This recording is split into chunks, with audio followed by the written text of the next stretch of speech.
na besplatno predavanje o energetskoj učinkovitosti i održivosti turističkog smještaja.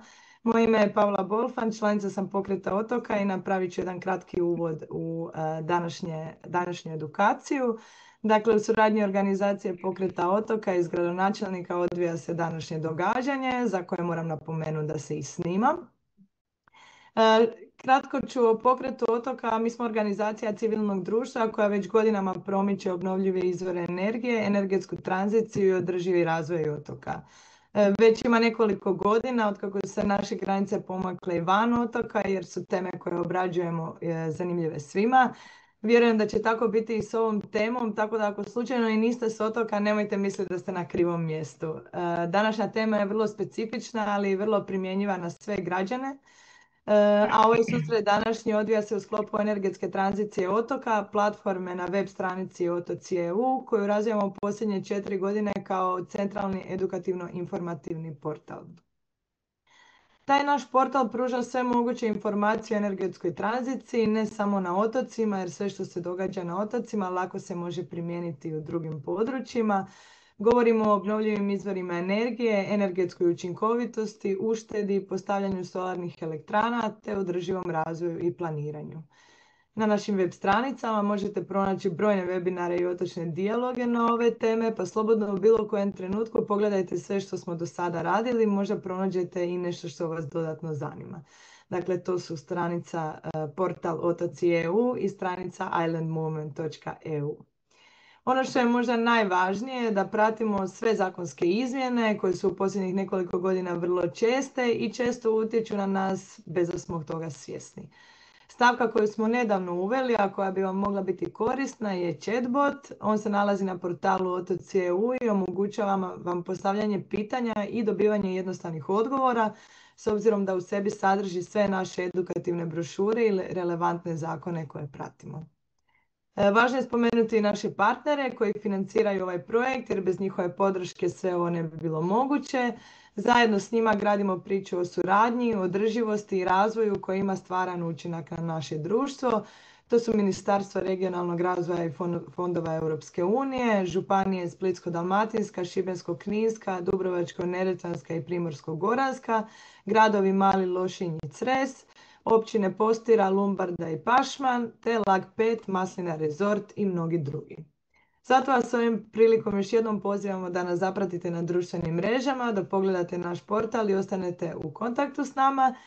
Tijekom ovog webinara, edukacije, predavanja, kako god ga nazvali, budite slobodni postavljati pitanja u chat. Vaše ćemo pitanja prenijeti našem moderatoru Tinu iz gradonačelnika, koji će potom u nekom trenutku na njih i odgovoriti. Pa prepuštam mikrofon Tinu. Tin, molim te, preuzmi. Može, nema problema. Paula, hvala ti puno na uvodu. Dakle, evo, kao što je sve rečeno, ja u principu nemam tu što puno toga za nadodati. Ja ću samo nekoliko stvari reći. Dakle, ova panel rasprava se zove kako smanjiti troškove u turističkom smještaju i privući osviještene goste. Sudionici ove današnje rasprave krenut ćemo malo ovako drugačije. Dakle, Laura Lepur, mlađi istraživač odjel za energetsku učinkovitost u Energetskom institutu Hrvoje Požar. S nama je i Marko Capek, vlasnik ekološkog apartmana i stručnjak za energetiku, zaštitu okoliša, održivi razvoj. Tu je i gospodin Nikola Cvjetićanin, vlasnik ekološkog apartmana Eko House Zapodarski. I tu je s nama Đorđe Miličić iz Masline Resorta, tako da ako nema nitko ništa protiv, ja ću krenuti sa našim pitanjima, pa ćemo vidjeti gdje će nas rasprava dovesti i odvesti. Evo, gospodine Cvjetićaninu, dakle, sama bih na početku odmah počeo. Možemo li... Ja se ispričavam što prekidam. Evo, samo prije nego što započnemo, imam jednu vrlo kratku kratku anketu. Dakle, sad ću vam jedno pitanje postaviti, pa bi samo zamolila sve sudionike da ispune pitanje. Trebali biste vidjeti na vašim ekranima.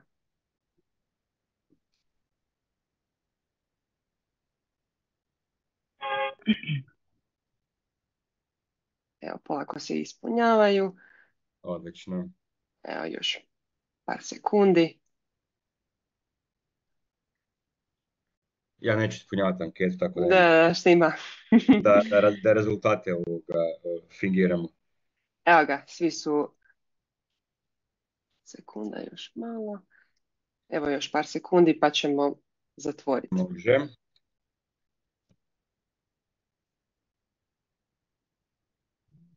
Ok. Evo ga, Tin, slobodno. Slobodno dalje.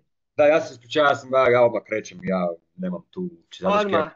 iako smo mi dogovorili da ide prvo ovoga anketa, ali dobro, nema veze.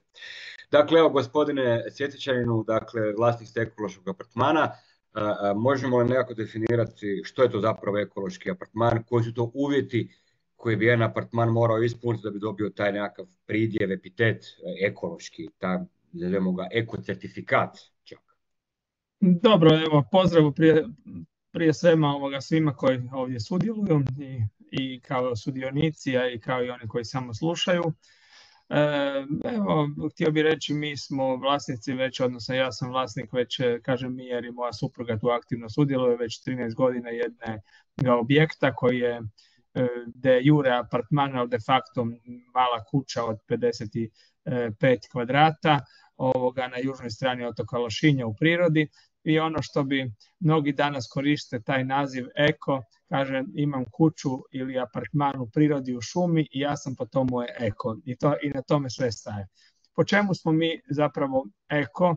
Mi smo eko po tome jer proizvodimo kompletnu vlastitu električnu energiju, znači nismo spojeni na samu mrežu. Broj 2, eko smo jer zagrijavamo vodu pomoću solarnih panela, jer jasno fotonaponske ćelije nisu dovoljne za zagrijavanje vode. Eko smo po tome što nastojimo koristiti, ne da nastojimo, nego koristimo sredstva za čišćenje sa ekocertifikatom i isto prilikom i samoga pranja rublja. Te nastojimo koliko je god moguće koristiti također i kod posteljine i tako dalje pamuk i kod ručnika koji je došao sa istim takvim certifikatom. Plus to radimo, i tu moram reći da nas je dosta podržala u početku i lokalna zajednica, dostavila kontejnere i slično.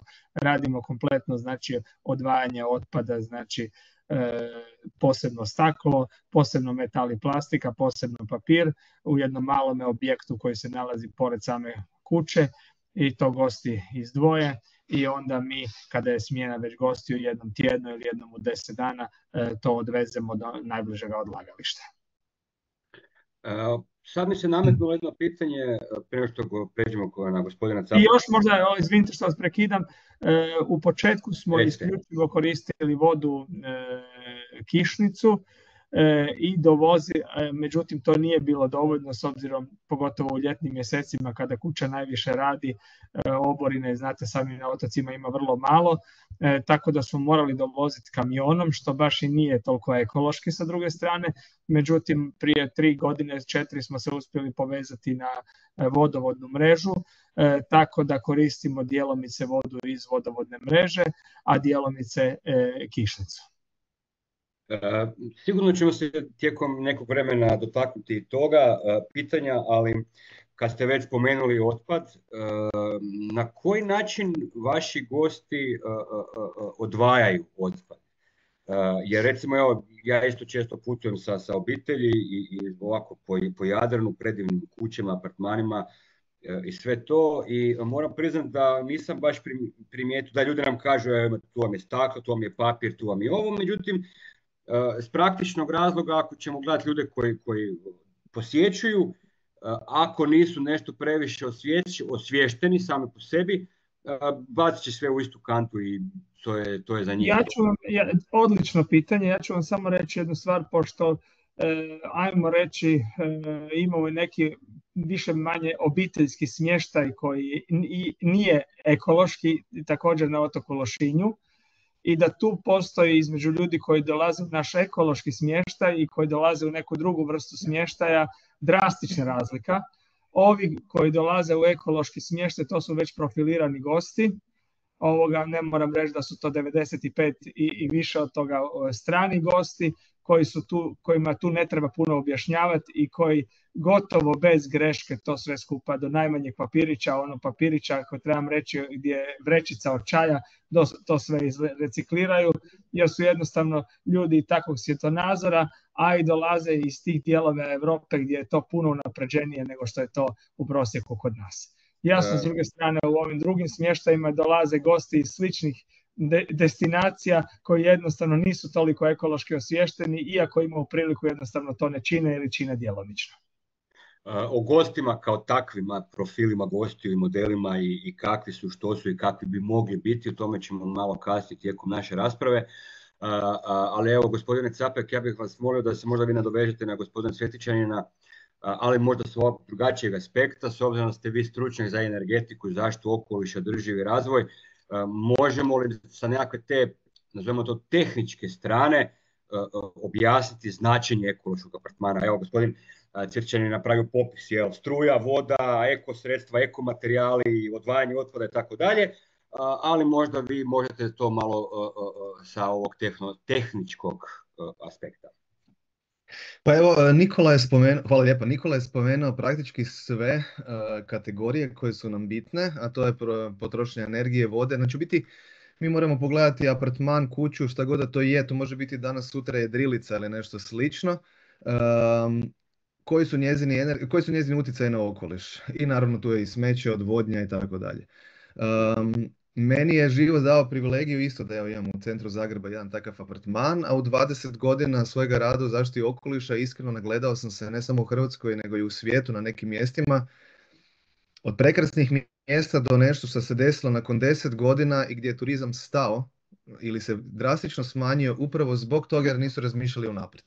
Sad, da li to bilo problem sa smećem ili da pale piramide plastike pa turisti više ni ne mogu disati na tim mjestima? Hrvatska je u ranom stadiju na nekim mjestima na Jadranu, ali evo iskreno vidio sam ovo ljeto kako su neke plaže manje posjećene i gotovo 99% turista kaže nije nam više toliko lijepo, zbog toga svaki put kad zagrabim pijesak, zagrabim i cigarete i smeće i tako dalje. Sa tehničkog nekakvog aspekta, ovakav apartman u Hrvatskoj mi realno nemamo nema niti u svijetu certifikaciju, ajmo reći. Mi imamo energetske certifikacije zgrada, znači jedan podatak koji dobivate, njegova energetska potrošnja, koje uređaj unutra imate, šta možete napraviti da vaš apartman postane ili stan energetski efikasniji. Ali to realno ne dira niti ne zanima turiste. Niti to ne oglašavate kao iznajmljivač. Znači, ono što je recimo u mojem stanu koji imam u centru grada Zagreba i sretan sam za taj privilegij, ali isto tako, pošto imam taj privilegij, odlučio sam napraviti nešto što je energetski, odnosno ekološki manje invazivno, ja to zovem. Pa tako isto, moj uređaj i moj stan je dobro izoliran, on troši malo energije, vode, električne struje, znači prirodnog plina. Svi uređaji su A++ energetske efikasnosti, znači tu možemo pričati sa energetskog aspekta samih uređaja. Onda to nam je, ajmo reći, nekakav pasivan dio našeg sustava. Znači nešto što mi ne možemo promijeniti. Efikasniji sustav grijanja pasivno štedi nama energiju. Ali tu je isto jedan veliki dio, a to je edukacija samih korisnika. Znači aktivno kako mi koristimo taj apartman, taj sustav i tako dalje. Vi ne možete gosta prisiliti da on hladi ili grije prema nekim specifikacijama koje su zdrave za okoliš i zdrave za ukućane.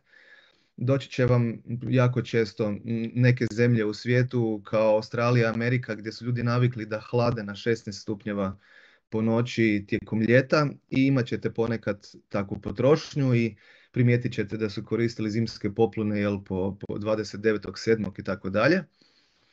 To ne možete spriječiti, ali možete ponuditi edukativne materijale. Pa tako ja imam recimo savjete kako pogoniti različite sustave od grijanja, perlice suđa, ne znam, perlice ostalih, znači sustava koje imamo, te edukaciju da je voda u gradu Zagrebu pitka.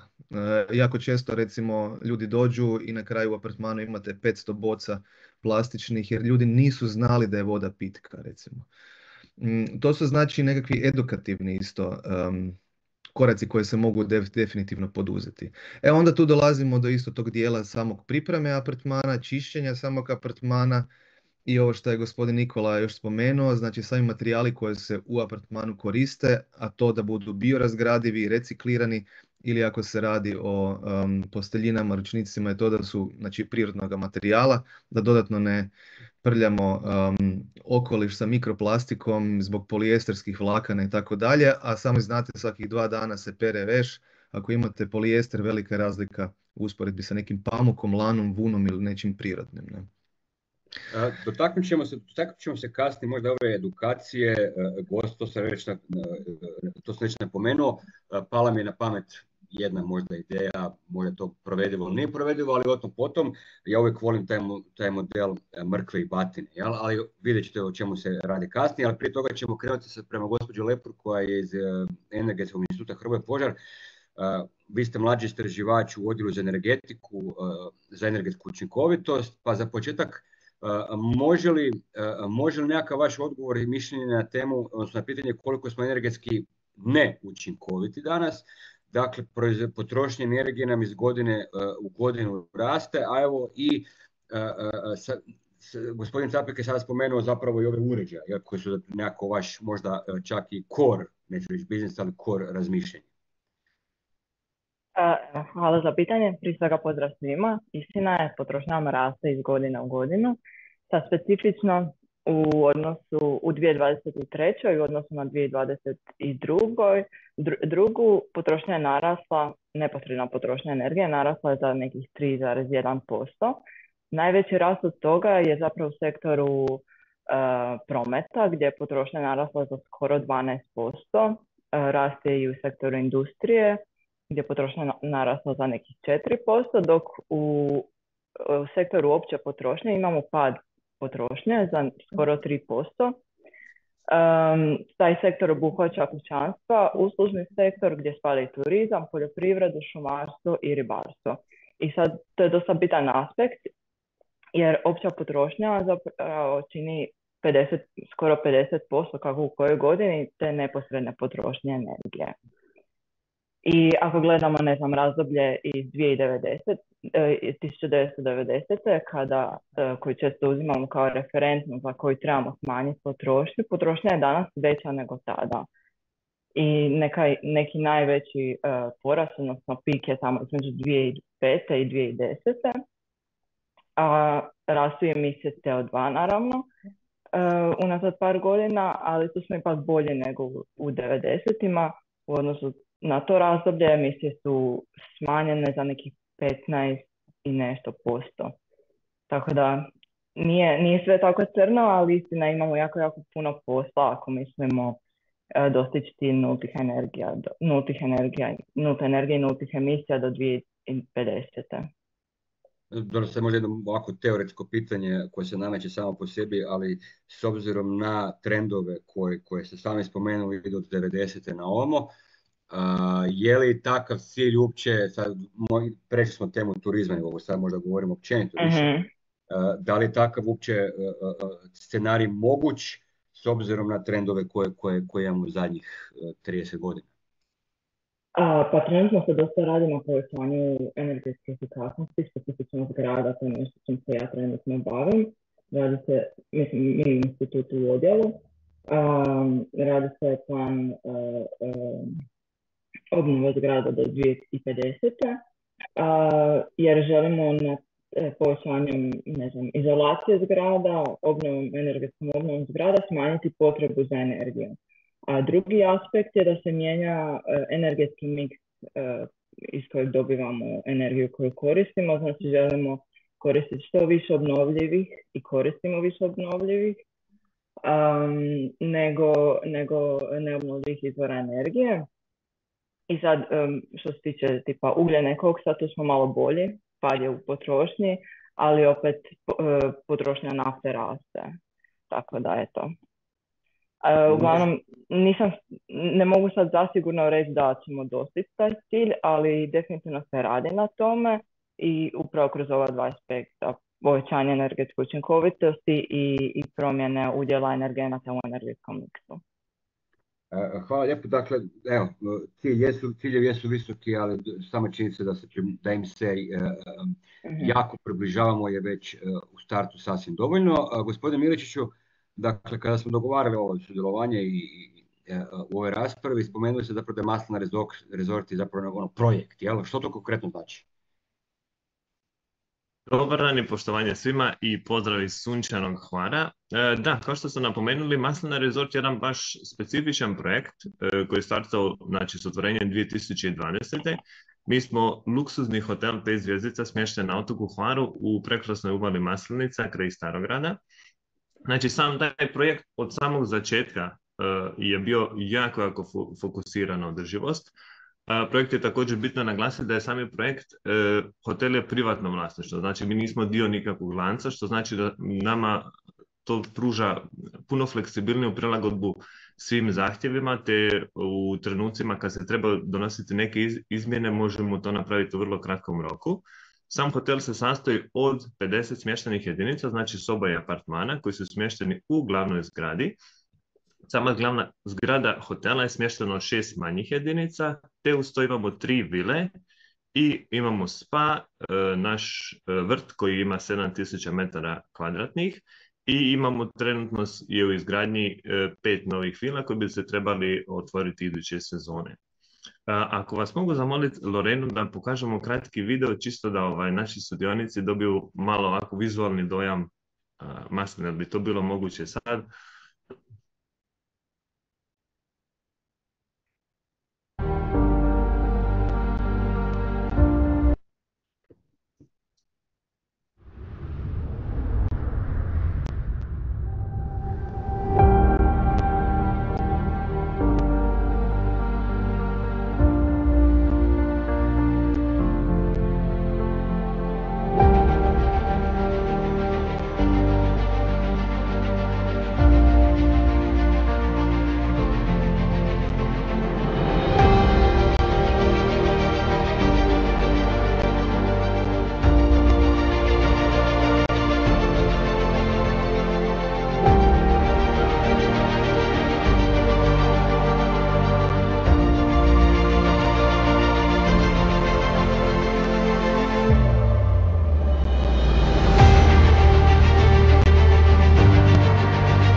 Eto, mislim da smo svi shvatili, gospodine Miličiću, koncept Da, hvala Loreni što je pustila video, jer mislim da je dosta bitno da ljudi shvate, to je baš ta prava riječ je koncept. Znači, mi možemo pričati tokom ove prezentacije dosta o uštedi energije, o kilovat satima, solarnim panelima, reciklaži otpada i to je sve esencijalni dio onog što mi želimo postići kroz održivi razvoj. No ono što mi također ciljamo je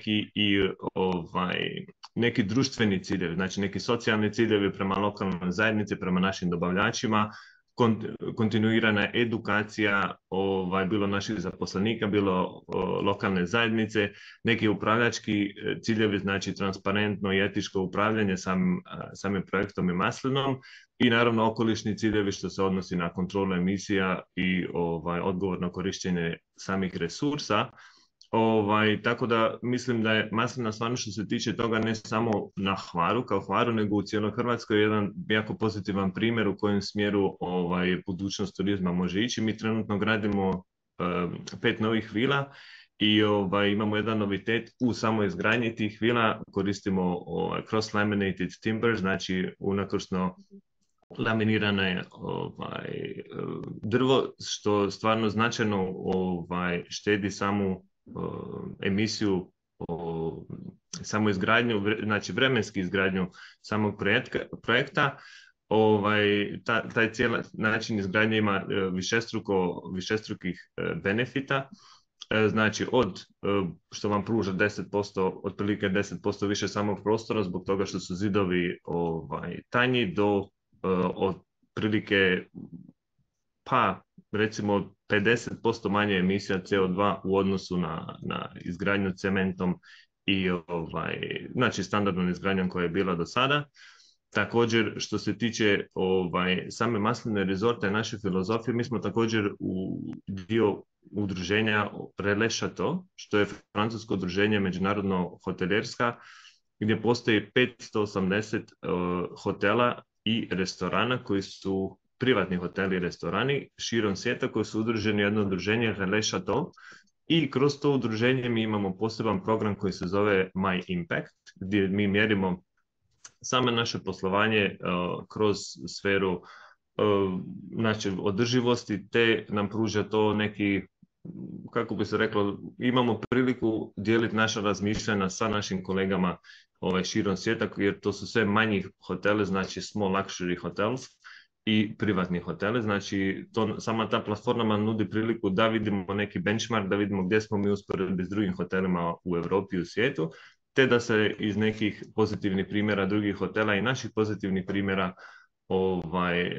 uzmemo neke prakse za naš budući razvoj. Da, to je jedan dobar koncept drži vodu i možda i smjer sigurno za nešto što u budućnosti možemo primjenjivati sve više i više u samome turizmu, u samome smještaju. Gospodine Svjetičaninu, dakle, jeste naveli na početku što vi imate u svom eko apartmanu, u eko kući, jel?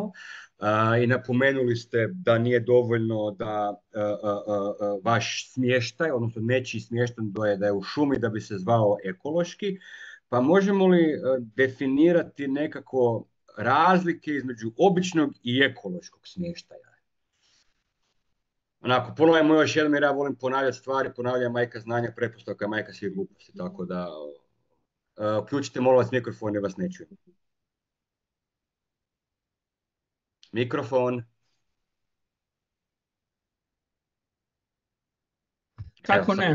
Kako ne? Rekli smo da je to odvajanje i neodvajanje otpada, iako bi to odvajanje otpada danas pod navodnicima neekološkom smještaju trebalo biti standard svuda, jer to radimo. Zakonska obaveza je kod nas to je zakonska obaveza, to ne bi trebalo biti plus, to bi trebalo biti normalno. Jednostavno, sa druge strane bi rekao, korištenje sredstava, da li su to ekološka i neekološka sredstva za čišćenje, materijali unutra od tkanina, pa evo kao što je kolega Đorđe rekao, materijala prilikom gradnji, izolacije, znači koliko ćemo mi te energije kod hlađenja ili grijanja, na primjer, gubiti unutra, zatim proizvodnja energije, od kuda ta energija dolazi, da li iz vlastitih izvora ili sa mreže, kako se ponašamo sa vodom, da li isključivo dobivamo iz mreže ili je sakupljamo. Znači ima tu više faktora koje možemo gledati ekološki i neekološki. Ja bih rekao jedna stvar, iako je to, reći ću i zašto, dvosjekli mač, naš objekt u trenutku, kao što je bilo ranijih godina, kad dođe do puknuća mreže i da sad nestane apsolutno struje, naši gosti neće znati da je na otoku nestalo struje, oni će nastaviti funkcionirati kao što je bilo i do sada, jer jednostavno nismo spojeni na mrežu, jer nismo imali mogućnost se spojiti na mrežu, iako to će energetski stručnjaci bolje reći, ali ja mogu vam reći iz prakse da je to i nije najisplatljivija varijanta, jer jednostavno kad poračunamo da vi te baterije morate promijeniti svakih 4 do 6, ajmo reći otprilike 5 godina i koliko one koštaju, kad podijelite sa brojem mjesecima koliko je kuća u funkciji i tako dalje, onda dođete tu negdje po prilici financijski na nulu. A jasno i te baterije treba i negdje i proizvesti, neće možda u Hrvatskoj ostaviti ugljični otisak, ali će ostaviti u nekoj zemlji na drugom kraju svijeta gdje su proizvedene. Tako da to, doduše, nisam energetski stručnjak, tu bi trebalo napraviti jednu jako dobru jednadžbu gdje se počinje i završava. Pa evo, možda bi gospodin Capek se mogao nadovezati na taj vaš dio gdje ste rekli da niste energetski stručnjak, možda bi on tu mogao nešto malo više reći i objasniti koje su pripreme zapravo potrebne da se takav jedan obični pod navodnicima apartman pretvori u takozvani isto ekološki ili barem energetski održivi, s obzirom da imate, rekli ste sami, apartman u centru grada Zagreba, znamo sigurno ako u centru da je gradnja prilično stara i da je energetski potpuno neučinkovita. To ste dobro spomenuli, evo meni kole u misli cijelo vrijeme kako slušam samo neke nove ideje, ali glavnom najbitnije je da će 99% sada trenutačno u Hrvatskoj iznajmljivača ili onih koji žele postati iznajmljivači neće imati niti sredstva niti uvjete da sad grade nešto novo, nego većinom se ide na prenamjenu nečega šta već postoji. Ne? I sad, naravno, ako možemo krenuti od same gradnje i vanjske ovojnice te zgrade, njezinih energetskih sustava, teško je da će netko odmah u startu preko noći moći napraviti novu fasadu, zamijeniti prozore i tako dalje. To je nešto što je dugotrajni proces i treba ga planirati zajedno sa drugim sustanarima. Ono što se može odmah napraviti su mali energetski sustavi u zgradi. Primjerice rasvjeta koja danas na bazi leda stvarno troši jako malo. I isplativa je unutar 1 godine same investicije, ako ne i čak nekoliko mjeseci. To je što se tiče malih uređaja. Sad imamo znači nekakve veće uređaje koji su kao perlice suđa, perlice rublje, tako dalje. Tu je moj prijedlog, pošto sam se dugo bavio sa recimo energetskim oznakama i mjerenjem tih uređaja. Energetske oznake danas su često napravljene tako da ukoliko kupite skuplji uređaj, ali energetski efikasniji, znači onaj energetski viši razred, vama će minimum u životnom roku tog uređaja se isplatiti investicija, veći dio te investicije, a doduše to često bude puno i prije. Znači, moj savjet je da, naravno, nećete sutradan odmah mijenjati perlicu rublja, ali kroz par godina, kada ćete imati priliku ju zamijeniti, jer će ova stara dotrajati, ili neki tako veći uređaj kao perlica suđa ili ne znam šta već se već koristi u apartmanima, da se kupi energetski efikasnije. Tome će gospođa Lepur će nam sigurno više o tome reći, obzirom da on, ja mislim, jedan od većih stručnjaka za energetske oznake za takve uređaje u Hrvatskoj, s obzirom da su radili na novim konceptima oznakama, ali nastavite, nadovezat će se ona sigurno na vaš... Može, pa da, htio sam samo spomenuti, to su sad nekakve promjene koje traju i koje treba planirati i koje trebaju nekakve veće investicije u startu. Ali ono što možemo odmah napraviti je upravo ovo, znači mali sustavi i sredstva za čišćenje, znači i edukacija samih korisnika. Spomenuli ste i recikliranje, recimo u mojem apartmanu piše da je obligacija recikliranje i odvajanje otpada. Ja sam išao korak dalje i da sam gostima ponudio različita rješenja da za vrijeme svojeg boravka žive stilom života zero waste ili sa 0 otpada ili što ja često volim nazivati život sa jako malo otpada, jer samim disanjem i buđenjem ujutro mi proizvodimo neki otpad.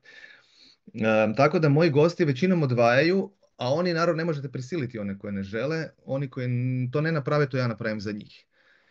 ali napišem da je to obligacija. Onda po cijelom mojem apartmanu na različitim mjestima pišu edukativne mjere. Da li o potrošnji vode ili ako se radi oko sudopera gdje postoji znači sredstvo za pranje suđa koji je minimum ekološki certificirano ili u mojem slučaju često i ja ga sam izrađujem jer izrađujem sve kozmetičke pripravke od sapuna do sredstva za čišćenje, labelo, dezodoran i tako dalje, osvježivači zraka.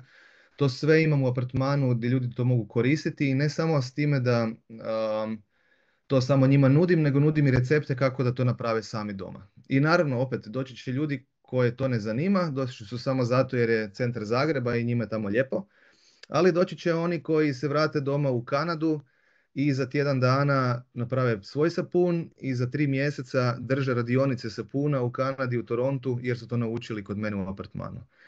Tako da ima i jednih i drugih primjera. Ja. Da, ok, kužim. Opet ste potegnuli pitanje gosta, edukacije gosta. Stalno me se navodi na to. Mislim da je vrijeme da krenemo sa time, ali prije toga bih dao samo priliku gospođi Lepur da možda sa svog stručnog aspekta objasni ovaj dio oko potrošnje kućanskih uređaja. Spomenuli smo led rasvjetu, spomenuli smo, imamo tu hladnjake, naravno perilice rublja, perilice suđa, nekako mi se čini da se najviše koriste perilice suđa, koliko je to isplativost u konačnici, koliko to malo energije troši, jer ljudi danas imamo nove oznake u odnosu na one koje su bile prije nekoliko godina, su se mijenjale su se one slova, tako više nije A15 pluseva, nego imamo od A do G i tu je edukacija će napraviti svoje, ali opet u konačnici ljudi će uvijek reći je li mi isplativo platiti perilicu suđa, recimo 200 eura, 300 eura skuplje u odnosu na ovo koja je naravno A kategorije, u odnosu na ovu koja je G ili E, a ta je jeftinija, pa potrgat će se jedna i druga u roku 2 godine, a sigurno će u onom garantnom roku prestati raditi. Pa evo, sad ne znam specifično za perilicu suđa, ali definitivno ima smisla uložiti u uređaje veće energetske učinkovitosti. Samo da se dotaknem onih energetskih razreda, znači u 90-ima, negdje 94. počeli su se uvoditi te energetske oznake na uređajima. One su u početku bilo od A do D i onda kako su uređaje postajali učinkoviti, onda je to išlo na A+, A++, i onda A+++. I sada od 2021. sve ostaje isto, parametri kao granice su jednake, ali se mijenjaju oznake tako da su od A do G. I ne znam, ako usporedimo nekakav u apartmanima specifično, klima uređaji jako puno troše, isto tako troše i hladnjaci, bojleri za grijanje vode u Dalmaciji su na električnu energiju, troši nešto i rasvjeta. Sad specifično za hladnjak, nekakav prosječan hladnjak je energetskog razreda D, dok je sad na ovoj novoj skali govorim. I ako ga usporedimo sa onim najučinkovitijim energetskog razreda A, razlika je 90 kWh godišnje uštede energije i to ispadne nekih 15 eura godišnje, ali hladnjak traje 15 godina, neke imamo i duže. I sad to kroz samo taj prosječan životni vijek je 200 eura, a razlika između, i sad ako je razlika između skupljeg, energetski učinkovitijeg i jeftinijeg manja od 200 eura, to je apsolutno isplativo. I ne znam, za klima uređaje, na primjer, razlika između onog energetskog razreda A i D, opet na ovoj novoj skali, je 130 kWh godišnje. I to je ušteda od 20 eura i kroz opet životni vijek od 15 godina, to je preko 300 eura. Tako da definitivno, a klima uređaji tako negdje i koštaju. Mislim, naravno ima ih jako skupih, ovisi o brendu, ovisi o ovome onome, ali ako se uzmu u obzir brojke, može se doći do isplativog rješenja, apsolutno. To definitivno. Gospodo, sada ja bih, prije toga ćemo gospodina Miličića, s obzirom da ste vi na otoku Hvaru, otoku koji ima najveći broj sunčanih sati u Republici Hrvatskoj, Kako tu energiju sunca koristite za svoje energetske potrebe? Jeste li tu off-grid, kako bi se reklo, ili ste na mreži i na koji način, što se događa kad vama nestane struje na otoku? Imaju li vaši gosti uopće doživljaj da je nestala električna energija? Pa da, to je dobro pitanje. Naš hotel je otvorio 2020. Mislim da smo jedini hotel sa 5 zvjezdica u svijetu koji je otvorio usred korone, tako da su baš bila zanimljiva izazovna vremena. I samim time, prilikom otvorenja hotela nismo bili u mogućnosti instalirati solarne panele zbog situacije koja je bila u svijetu. No, već 2022. mi smo počeli sa projektom solara, te smo na sve naše krovove instalirali, to je sve ukupno nekih 350 metara kvadratnih, instalirali smo 150 solarnih panela, koji trenutno proizvode oko 66 kWh pik i oko nekih na godišnjoj bazi to vam je otprilike 120.000 kW. Znači, samim time idemo u tom smjeru prilikom gradnje dodatnih vila. Također ćemo gledati u opcije instalacije solarnih panela i trenutno neka ušteda CO2 emisija na godišnjoj bazi sa našim solarnim panelama je nekih 40 tona CO2 što ne ide u atmosferu nego se proizvodi tokom solarnih panela. To je, kad se gleda nekako sveukupno cijelu potrošnju energetike u Maslini, to je nekih 10%, što nije cilj na koji ćemo mi stati. Znači, mi želimo taj postotak povisiti. Također, uz te solarne panele, na našim krovovima postoji takozvani zeleni krovovi koji samo svojom vegetacijom utječu na to da se temperatura u samim zgradama spušta, tako da smanjuje samu potrošnju električne energije. Tako da je naš neki prva faza projekta instalacije solarnih panela je početak je bio 2022. I naravno daljnjom izgradnjom novih objekata mi ćemo samu mrežu nastojati širiti. Mreža je dostatna za nas, tako da ne koristimo u ovom trenutku baterije, jer gospodin kolega je naveo također prije, sama proizvodnja baterija nije toliko ekološka, oni imaju svoj životni vijek, tako da mi trenutno svu proizvedenu struju koja se proizvodi putem solara koristimo direktno u hotelu. A kada sunca nema, onda zapravo koristite iz mreže, tako da to je jedan na koje to funkcionira. Te sad, gospodo, jedno pitanje za vas. Dotaknuli smo se, znači molim vas sve malo na razmišljanje. Dakle, spomenuli smo goste, spomenuli smo pojmove kao što su nekakvo eko-certificiranje, spomenuli smo pojmove edukacije. Ja sam nadodao bio i pojam mrkve i batine. Dakle, vaši apartmani, vaši smještaj, vaši hoteli su kao takvi na nekakvoj ekološkoj razini, jer koristite materijale koji su ekološki prihvatljivi, energiju koju trošite u svojim ekološkim smještajima, ta energija nije na nekoj visokoj razini, u smislu ne troši se puno energije, nego smanjili ste potrošnju na najbolji mogući način. Može li se, prvo pitanje, pa da vidimo koji imali nekakvog dobrovoljca koji bi to volio krenuti tu raspravu.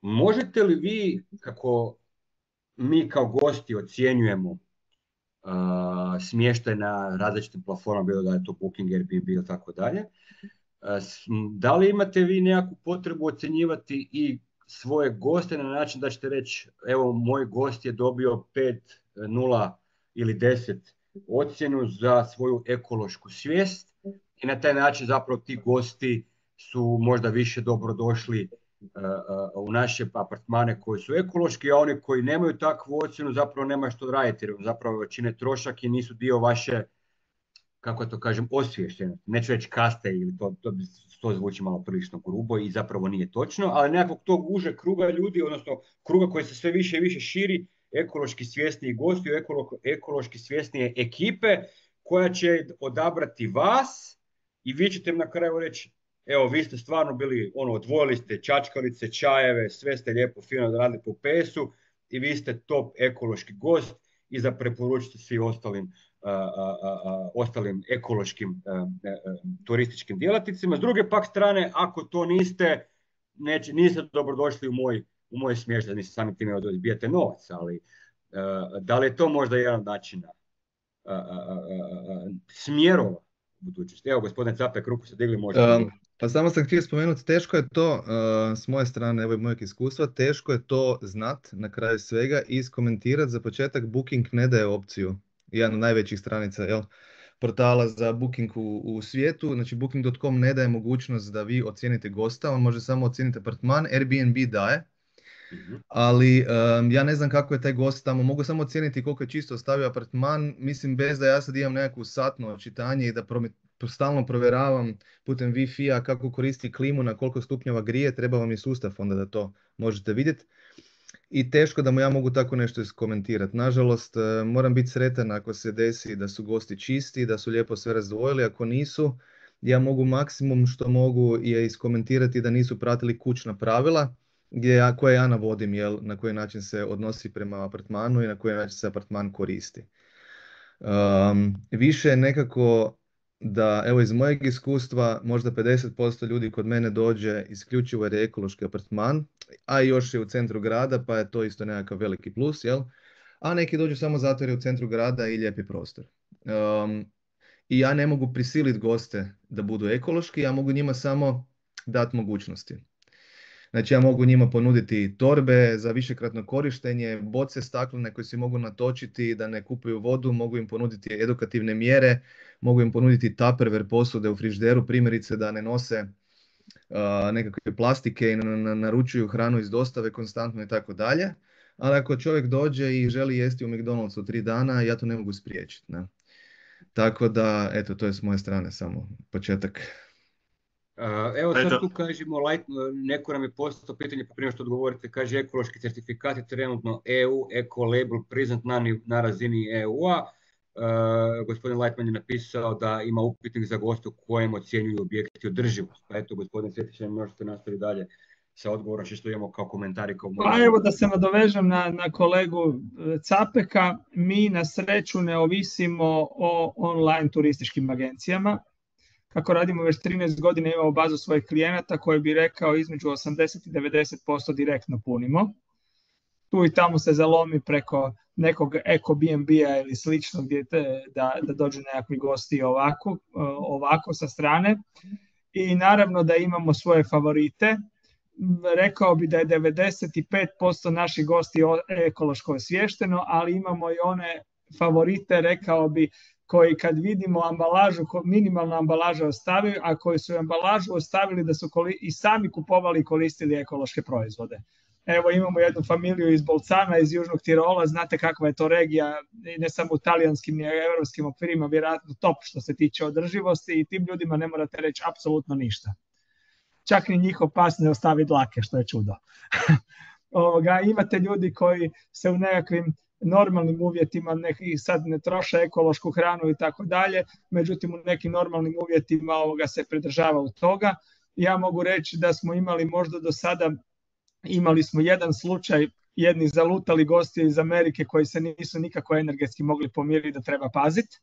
I imali smo slučaj jedni gosti koji smo isto, neću reći sad ni otkuda ni šta da se neko ne bi prepoznao, na koncu morali odbiti daljnje rezervacije jer stvarno se nisu držali nekakvih pravila. Ali to su stvarno izuzeci.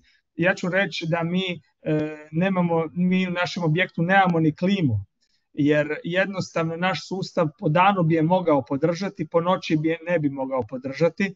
I sad da ne bi imali stalno probleme, radi, ne radi, da li neko pravilno koristi, mi nemamo to. Mi jednostavno imamo osobni pristup kada ljudi dođu, bez obzira što sva pravila piše, dočekamo goste, pogotovo koji su novi, u 10 minuta im sve objasnimo i oni su sami po sebi prihvatili da nema u klimu. Mi im kažemo da preko dana treba, u borovini je kuća, da treba zatvoriti škure, da po noći treba spustiti mrežice za komarce, treba otvoriti škure sa mora i šume da im uđe hladni zrak, kao što su nekad naši stari radili i da na taj način će imati temperaturno prihvatljive uvjete u kući. I jednostavno naši gosti to shvaćaju i zato i dolaze tamo. Sad, da mi imamo 10-20 takvih kuća i da ih sve treba napuniti, vjerojatno bi morali promijeniti i mnoge stvari i od mnogih stvari bi možda i morali odustati da bi ekonomski, na primjer, kao evo kolega u Maslina Resortu, ja vjerujem da se oni sa resortom 5 zvjezdica ne mogu priuštiti da gostima kažu čujte, mi nemamo klime.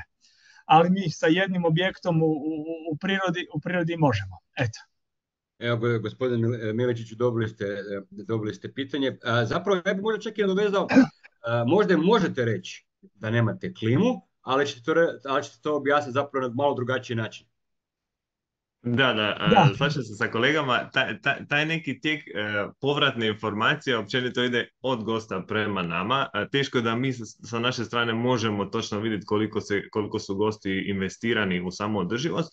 Iako generalno ću reći, mi smo slična situacija kao kod naših kolega zbog toga što neki imidž Masline Resorta kao luksuznog hotela koji baš se brine o ekologiji i osviještenosti privlači i taj segment turista. Znači, generalno naši turisti su, što se tiče samo osviještenosti i ekologije, jako na visokom nivou.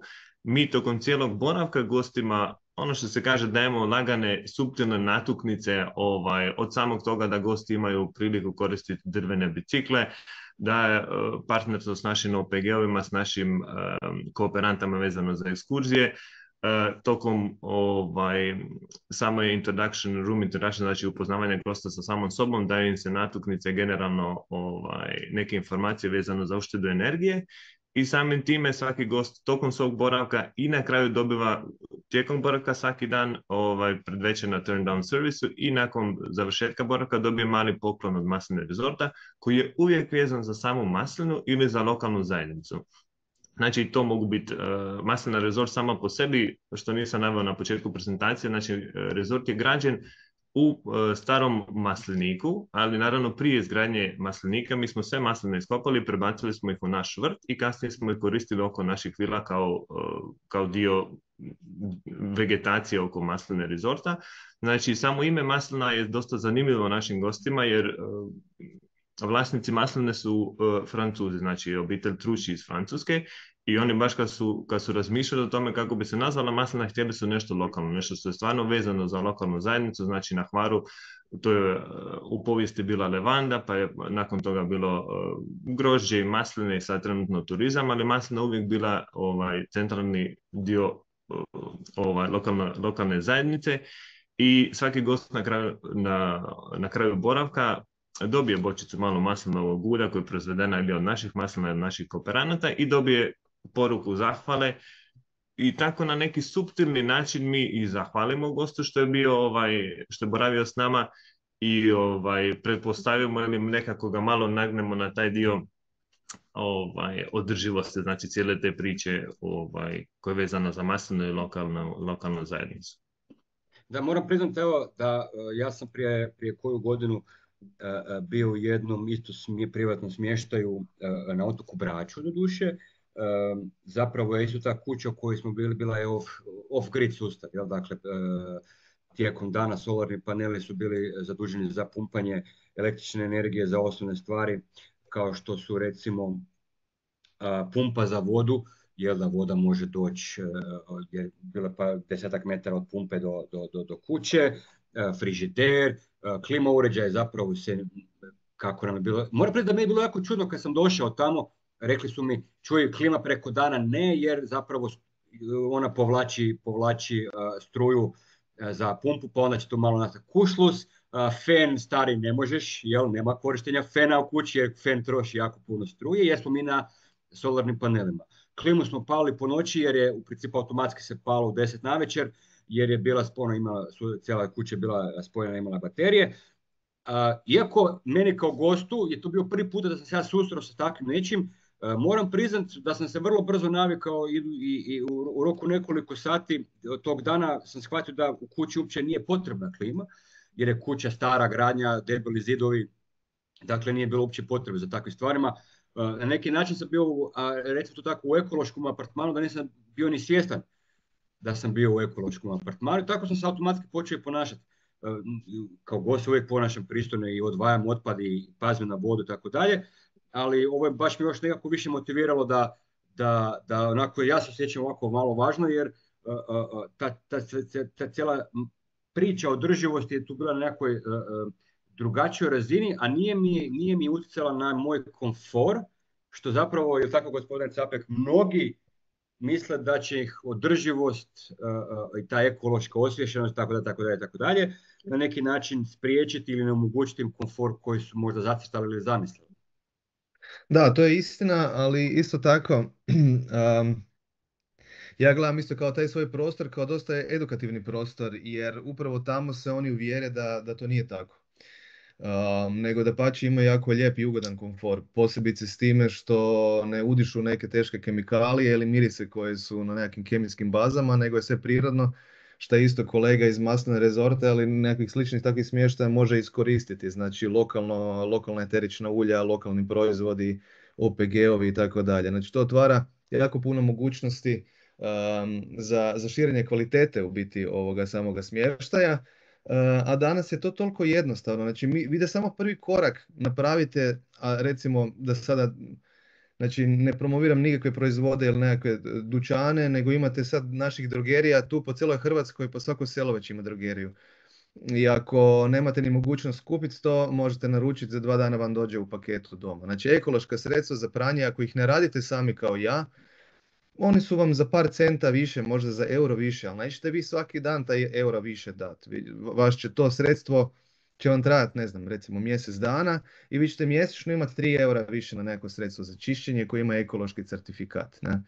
Posebice to dolazi do ne samo značaja kvalitete usluge, nego ako vi pogledate hrvatske otoke, ako se sjetite da je prije 50 godina sve primjerice septičke jame koje su građene su sa namjernom rupom da to sve negdje tlo upije, da se trebaju rijeđe prazniti. I onda imate samo činjenicu da apsolutno svi smješteni kapaciteti ljeti ispuštaju polagano, znači kemikalije i različite sredstva za čišćenje u naše more. Ne? I kad sam radio različite nekakve projekte, na nekim otocima misli si čovjek, vidi kako je prekrasna tirkizna voda, vidiš tu puno ježeva, mora da je čista voda, i onda mi biolozi mora kažu, vidiš Marko, nije, nego mi ti to smatramo dosta mrtvim morem, jer vidiš ovu algu ovdje, pa vidiš ove lišaje ovdje, podvodni, pa ovo ono. Uglavnom, to je već dosta zagađeno more i preveliki je broj ježinaca, iako čovjek misli da je to čisto i da je to samo dobro ako je jako veliki broj ježinaca, nego su se previše razmnožili, a za to je zaslužno zadnjih 30 godina pumpanja, ne znam, nekakvih teških sredstava za čišćenje i tako dalje, koje se pumpaju direktno u more. Ne?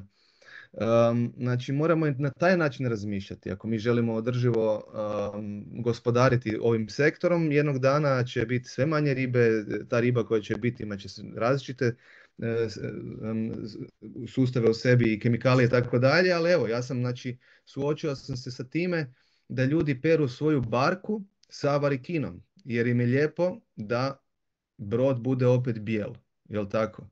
A varikina je klor i znači teško sredstvo za čišćenje koje direktno curi sa te barke u more. A zašto? Samo zato jer se varikina nalazi u našim, znači nekakav taj sredstvo za čišćenje na bazi klora se nalazi u našem dućanu na polici i ljudi misle to je ok da ja to koristim. Ne? O tome se radi isto. I znači takve edukativne mjere definitivno su dobre, ali ne samo da postoje, nego da i ljudi onda imaju znači taj neki edukativni materijal da i znaju zašto su nešto promijenili. I meni su evo često gosti rekli, hvala vam puno, ovo je stvarno bilo prekrasno iskustvo, i od kad sam bio kod vas, kad sam došao doma, počeo sam, ne znam, više odvajati otpad, počeo sam koristiti prirodne sapune. Primjerice, ja dajem svojim gostima i svoje sapune za pranje tijela i za pranje kose koje radim na bazi maslinovog ulja, isto ima cijela jedna priča, i dajem im recept kako da to naprave doma. Znači, samim tim ljudi se uvjere u mojem apartmanu kako koristiti takvo sredstvo, jel? I da ne moram ići u drogeriju i kupiti si gel za tuširanje, čega poslije mirišim na, ne znam, i cijeli sam suh, nego mogu to napraviti sam doma. Da, mislim da je to definitivno nešto što moramo zagrliti, jer će nam ovo polagano postati neodrživo, a to već vidimo sada, jel, dopuštanje velikih broja kruzera, apartmana koji se, znači ono, kad imamo već zaprljana mora i zabranjeno kupanje tijekom ljeta, to je tek prva nekakva ono lampica koja nam se pali da nam kaže zaustavi se malo, uspori, ali bitno je da nekako to održimo u nekakvim zdravim uvjetima. Da, nadam se da se nama neće dogoditi sustavi odnosno situacije koje se događaju u Barceloni ili Madridu ili ostalim velikim turističkim mjestima tipa i Venecija, gdje zapravo je turizam od blagodati i prednosti postao uteg i prijetnja i opasnost prestanka, neću reći vrste, ali u principu simbol uništavanja infrastrukture i lokalne zajednice. Gospođo Lepuš, sad bi se malo prebacio na ovaj energetski dio, ako nemate ništa protiv. Dakle, ekološka svijest se naravno uz korištenje ekoloških proizvoda, što smo imali prilike sada i čuti, zapravo veže i za tu energetsku učinkovitost. Apartmani, kuće, sve znamo kako funkcionira. Apartmani se u Hrvatskoj naravno nalaze u zgradama. Kako jedan apartman može postati energetski učinkovitiji? Može li se ta učinkovitost postići bez ugradnje solarnih elektrana na krov? Kako energetski učinkoviti uređaji mogu doprinijeti još više? Malo smo o tome imali prilike isto pričati malo prije, ali ajmo to probati nekako sumirati. Evo ako sad u ovom To je jedno cijelo predavanje koje vi sad možete održati jedno 25 minuta. Otprilike ja vjerujem da neće baš tako dugo trajati. Evo, probat ću ne raditi previše digresija, ali da, u ovom trenutku ne možemo niti pomišljati na ugradnju solarne elektrane u višestambenu zgradu dok se ne riješi pitanje, zakonski dok se ne riješi pitanje dijeljenja energija, to nije ni tema. O tome možemo napraviti još posebnih 100 predavanja. Da. Ali da, vlasnici apartmana mogu donijeti niz energetski učinkovitih odluka kojim će smanjiti svoju potrošnju, a i svoje troškove električne energije. Sad tu smo spomenuli energetski učinkovitije uređaje, naravno odličan korak. I samo prije svega, kad god se govori o energetskoj učinkovitosti, prvo bi trebalo obnoviti ovojnicu, zamijeniti solariju, krovište. Mislim, to je cijeli projekt koji treba natpolovičnu većinu pristanak suvlasnika, tako da nije nešto što može svatko samostalno obaviti, ali se može uložiti u energetski učinkovite uređaje, naravno kad je potrebna zamjena njihova, ne sad da se ide u cijeli projekt samo radi toga. A jako bitan koncept je zapravo kako mi koristimo te uređaje. Koliko god da su oni energetski učinkoviti, ako se mi rasipamo energijom, tipa izvučemo deku iz ormara i hladimo po noći na 18 stupnjeva, to nije energetski učinkovito. I neke te navike ljudi možda ne možemo utjecati direktno edukacijom, što je odličan prvi korak, ali tu kad ne možemo utjecati na ponašanje gostiju, uskaču neka napredna pametna rješenja, pametni uređaji koji se spajaju na Wi-Fi, na internet i onda se s njima može upravljati, na primjer, putem aplikacije. Mogu se možda postaviti granice unutar kojeg gost drži temperaturu hlađenja ili grijanja. Ne znam, za grijanje bi bilo idealno 21 stupanj, pa plus minus koji stupanj, za hlađenje nekih 25 stupnja, pa plus minus koji stupanj i slično. Ili mogu se, jako je velik problem kada gosti hlade, a otvaraju prozore. I onda se mogu na prozore postaviti neki magnetni senzori, znači taj senzor ima dva dijela. Jedan centrala se postavi na klima uređaj, magnetni senzor se postavi na sve prozore i vrata. Naravno tu se nakupi trošak kad imamo puno prozora i vrata. Sam uređaj po sebi nije nešto posebno skup, ali se nabere. I uglavnom taj senzor kad detektira da je prozor otvoren, automatski gasi klima uređaj, a može se namjestiti na način da čim se zatvori da se uređaj pali. Sad to ovisi koliko je senzor sam napredan. Opet dobro je rješenje LED rasvjeta ako neko uopće ima klasične žarulje sa žarnom niti više doma. Mislim da se one nisu u upotrebi već 10 godina. LED rasvjeta štedi nekih 80% energije u usporedbi sa žarnom niti i traje usporedbi sa klasičnim žaruljom sa žarnom niti i traje čak 10 puta duže. I upravo zbog te neučinkovitosti klasičnih žarulja one su izbačene iz prodaje i proizvodnje. Što se tiče rasvjete, neki korak dalje bi bilo napredno upravljanje rasvjetom. To može biti vremensko upravljanje, znači da je da se rasvjeta samo pali u određenim periodima dana. Može biti upravljanje na temelju senzora pokreta, znači kad se detektira pokret, rasvjeta se pali, nakon nekog vremena ona se gasi. I još rasvjeta koja radi na senzor osvjetljenosti prostora.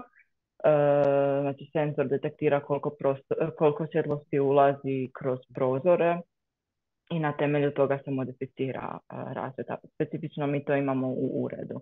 Sad za jedan apartman, jednu jedinicu, to je vjerojatno prevelik trošak. Ove uštede donose, ove mjere donose uštede od, na primjer, 20%, otprilike 20%, ali je to za jednu jedinicu preveliko ulaganje. Može se postaviti na pojedine dijelove, na primjer u hodnik rasvjeta kojim se upravlja na temelju pokreta ili ne znam, ako se radi o kući, može se vani postaviti rasvjeta koja se pali ljeti nakon 9 i slično. Ali da, to je jako velik ulazni trošak i uglavnom je isplativo samo za velike potrošače. Evo, gospodine Cvjetićaninu, gospodine Miličiću, jedno pitanje. Ovako, sad će biti malo možda đavoli odvjetnik, odnosno predstavit ću, ja ću se ovako predstaviti kao jedan gost koji je odlučio doći u vaše smještaje i ja ću reći, evo, teoretski ćemo uzeti samo, cifre su izmišljene. Ja kod vas plaćam 200-250 eura noć, smještaj, noćenje, jel? I ja sam odlučio kod vas doći biti nekakvih 5-6, nebitno koliko noćenja. S obzirom sam ja to platio, zašto ja ne bih upalio klimu navečer na 12 stupnja, jer meni to tako paše, pa ću sad pokret dekor, ja to volim. Zašto ja ne bih, kad se tuširam ili se kupao, pa potrošio ogromnu količinu vode, jer ja sam to platio. Zašto ne bih upalio klima uređaj i otvorio prozor? Zato što volim da bi ovaj svježi zrak koji mi ulazi iz klime dođe tu pa mi otjera ovaj nesvježi zrak kroz prozor, jer ja sam to platio.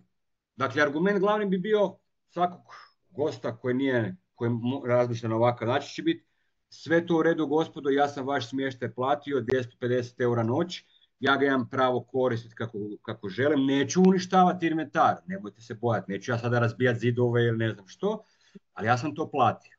Evo, gospodin Cvjetićanin, možete vi prvi. Pa, što se tiče kod nas, kod klime, i nemamo, ali hipotetski da imamo i da me takav gost nazove i sve skupa. Neće vas on nazvat, nego će jednostavno on doći i biti pristojan, naravno, koji svaki drugi, ali će zapravo... Pa evo, konkretno vodu mu ne možemo ograničiti jer je imamo neograničeno i šta da mu kažemo. A što se tiče ovoga da i teoretski stavimo u perspektivi nekakvu klimu, rekli bi, gospodine, ako ćete vi raditi na takav način sa tom klimom, desit će vam se ne da vam neće klima raditi, nego vam neće ni svjetlo raditi. Pa vi odlučite kako ćete. Jer ste unaprijed prilikom bookinga bili upozoreni u kakvom se smještaju radi. Eto. Evo, imali smo, evo, čisto da vam kažem, imali smo konkretno prije 2 sezone goste iz Amerike, naravno overweight, kojima je vruće vjerojatno kada je zima, i došli su u najvrućijem tjednu ljeto kad je bilo ono preko dana 35-38 stupnjeva i sve skupa, i oni su se skuhali bez klime, mi smo im dali dodatne ventilatore, ali oni su toliko pržili po noći te dodatne ventilatore na maksimalnu snagu da bi im se sustav oko 5 ujutro počeo pištati prije izlaska sunca i svirati upozorenje, i onda kad nisu marali za upozorenje, onda im se automatski sustav gasio. I nisu imali, dok nije ponovo sunce pokrenulo sustav, nisu imali po 2-3 sata električne energije. Naravno da su se žalili, ali smo im mi obrazložili, ljudi, mi smo vas unaprijed upozorili o kakvom se smještaju radi. Preko mreže, oni su bukirali preko mreže, preko online, gdje vam je bilo lijepo navedeno o kakvoj se kući radi i tako dalje. Znači, vi ste to izignorirali, došli ste ovdje, pa evo, ako ne želite imati dalje probleme, molim vas lijepo da se pridržavate nekih granica. Eto. Znači, mi smo im čak i dali dodatne ventilatore i sve, ali mi ne možemo, ventilator je jedno, a klime su drugo. Eto. Naravno.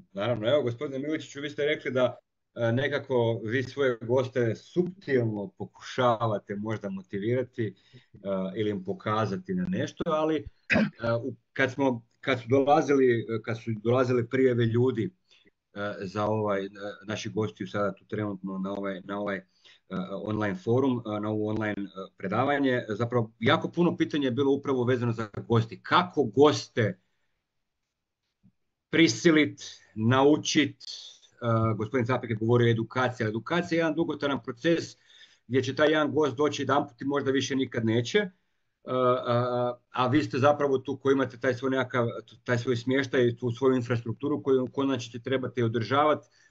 Naravno jer će kroz jedan apartman proći u jednoj godini, ne znam, 50-100 različitih ljudi. Jel? Dakle, na koji način, možda ne suptilno, gospodine Miličiću, objasniti svojim gostima, ekipa super, ali sad ste malo pretjerali. Pa dobro pitanje, da vam bude, kad radite u hotelu stvarno sa 5 star, 5 zvjezdica hotelu, luksuznom hotelu, kaže se uvijek ono neko zlatno pravilo, gosti uvijek u pravu. Da, ali vjerujte mi, gosti nisu uvijek u pravu i često, mi do sada srećom nismo imali takvu instancu. Naravno, sigurno da neki gosti, dosta 50% naših gostiju dolazi iz Amerikanaca, znači dolazi iz Amerike, oni generalno vole ljeti držati klimu, kao što je kolega rekao, malo na nižem nivou. Ono što smo mi, na primjer, mi imamo dosta pametnih sustava koji rade u hotelu i koji nama pomaže, jer mi zapravo limitiramo, mi stavimo u sobama da gosti ne mogu ići preko određenih stupnjeva, znači minimum i maksimum, samim time gostu dajemo do znanja da ne pretjerujemo u tom smislu. Također ako bi se slučajno i desila neka neugodna situacija gdje mi vidimo da gost s nekom namjerom pretjeruje, sigurno bi popričali s njim, zahvalili im te bi uputili na neke načine koji su zapravo, to je filozofija naših hotela. Znači mi ako krenemo tu biti, kako se kaže, ne imati neku konsistenciju u tom smjeru, onda i mi gubimo neki naš imidž kao hotel. Sami vlasnici hotela, obitelj Truši, oni su iznimno investirani u znači neki legacy, neku ostavštinu koje će ostati tu na Hvaru u brigu o lokalnoj zajednici, o brigu o održivosti, o prirodi.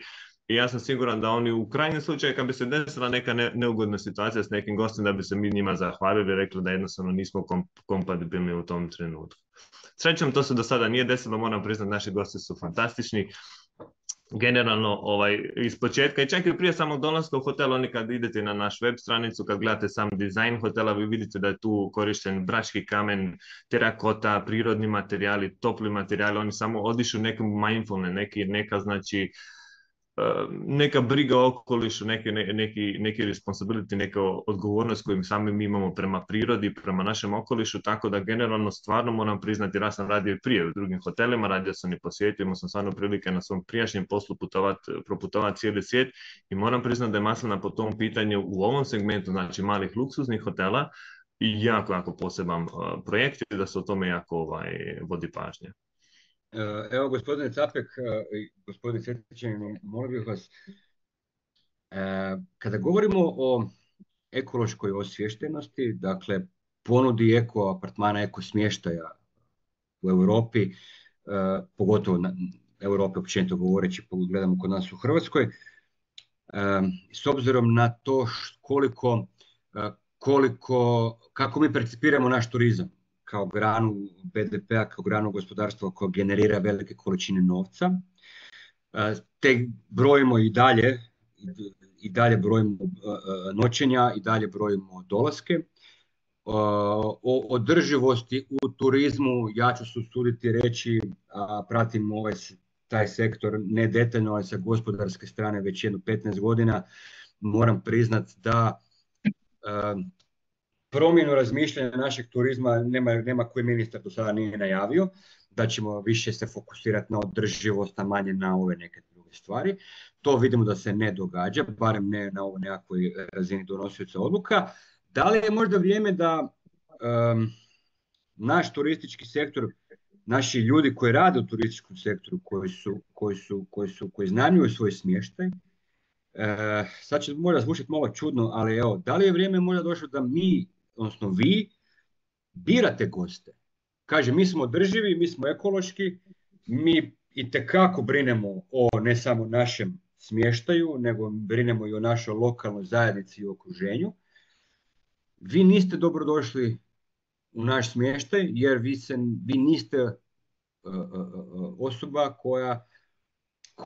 koja je održivost bitna, a našoj lokalnoj zajednici je bitna. Naravno, ovo je sada moje haluciniranje, jer da bi se tako nešto moglo reći, to moraju zapravo svi iznajmljivači ujedinjeno reći. Ali da li postoji i teoretski takva priča da ćemo u nekom trenutku možda prestati trčati za eurima, a u nekom drugom trenutku doći reći bitan nam je gost, kakav je gost, ne samo gost kao broj, nego kakav je gost, da li on ostavio traga pozitivnoga ili negativnoga kod nas i u našoj lokalnoj zajednici. Evo, gospodin Capek, možete vi prvi. Pa mislim da je to gotovo nemoguće u smislu, znači to je nekakav idealni sustav, ali vama recimo ako koristite Airbnb ili Booking, oni vam niti ne daju da vi filtrirate moguće goste. Znači niti po bilo kakvom vjeroispovijesti, kakvi su oni ili da li iz koje zemlje dolaze. Generalizirati je isto iskreno.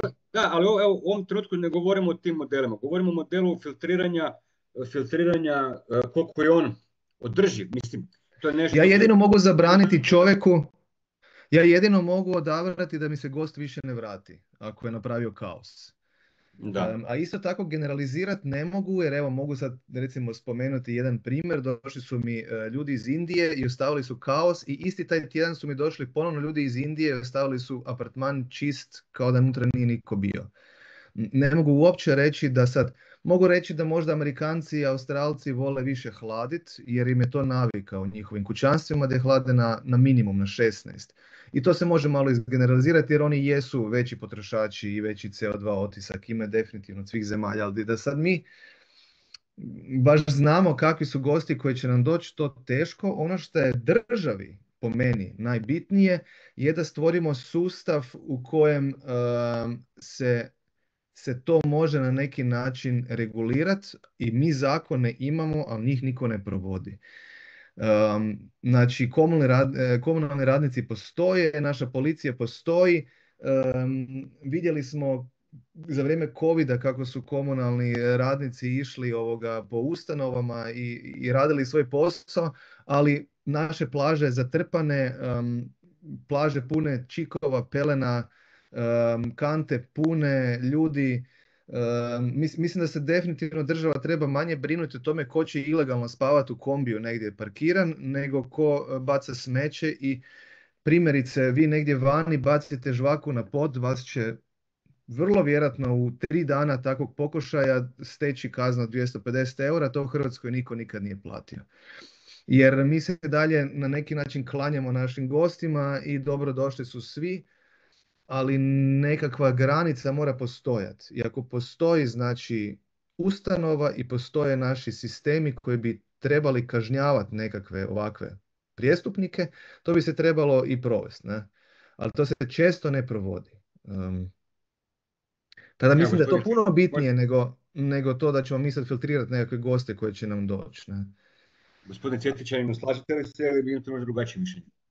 Pa evo, ne znam šta je vam rekao, pa slušam kolegu Capeka, mi ćemo, ajmo reći, zakonodavno to je nemoguće učiniti. Reći, vi ste crni mogu, bijeli ne mogu ili slično.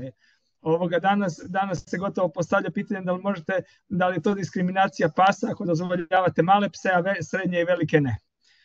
Došli smo do te mjere. Sad koliko je to dobro ili nije, to nije na meni. Ali ja mislim da mi sami sa svojom ponudom, individualno, ali kao i destinacija, već više manje možemo filtrirati te goste.